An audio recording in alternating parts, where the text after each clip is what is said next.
This is the brief on the Cauchy momentum equation and fluid stress. So, fluid dynamics really boils down to the Cauchy momentum equation. And when you look at its key terms, a fundamental question kind of jumps out at you.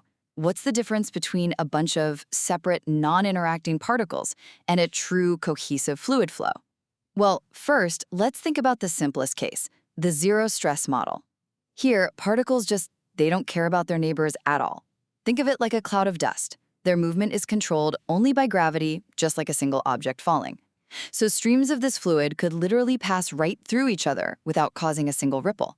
Second, to get something that behaves like real water or air, we need interaction.